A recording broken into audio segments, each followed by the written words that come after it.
10 kilowatt solar off grid സിസ്റ്റത്തിന്റെ solar panel installation സിസ്റ്റമാണ് കാണുന്നത്. ഇവിടെ ഈ കാണുന്ന രീതിയിൽ 14 സോളാർ പാനൽസ് ആണ് കണക്ട് ചെയ്തിരിക്കുന്നത്.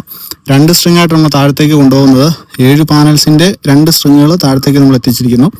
ഇവിടെ 590 വാട്ട്സിന്റെ ടോപ്കോൺ ടെക്നോളജിയിൽ വരുന്ന ബൈഫേഷ്യൽ സോളാർ മോഡ്യൂൾസ് ആണ് ഉപയോഗിച്ചിരിക്കുന്നത്. 14 പാനലുകൾ നമുക്ക് ഏകദേശം 8000 വാട്ട്സോളം കണക്റ്റഡ് കപ്പാസിറ്റി കിട്ടുന്നുണ്ട്.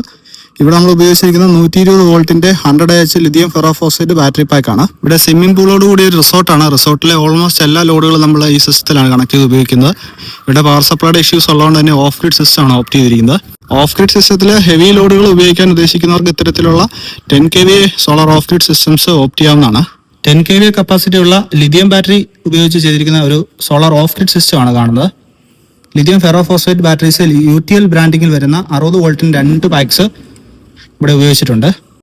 10 സോളാർ ബാറ്ററികൾ ഉപയോഗിച്ച് ചെയ്യുന്നതിന് പകരം ഇത്തരത്തിലുള്ള ലിഥിയം ഫെറോഫോസ്ഫേറ്റ് ബാറ്ററി ഉപയോഗിച്ചുകൊണ്ട് വളരെ കോമ്പാക്റ്റ് ആയിട്ട് ഒതുങ്ങിയ സ്ഥലത്ത് ഉപയോഗിക്കത്തക്ക രീതിയിൽ നമുക്ക് ഏകദേശം 12 യൂണിറ്റോളം സ്റ്റോർ ചെയ്ത് വെക്കാൻ കപ്പാസിറ്റിയുള്ള ബാറ്ററി പാക്കാണ് വരുന്നത്.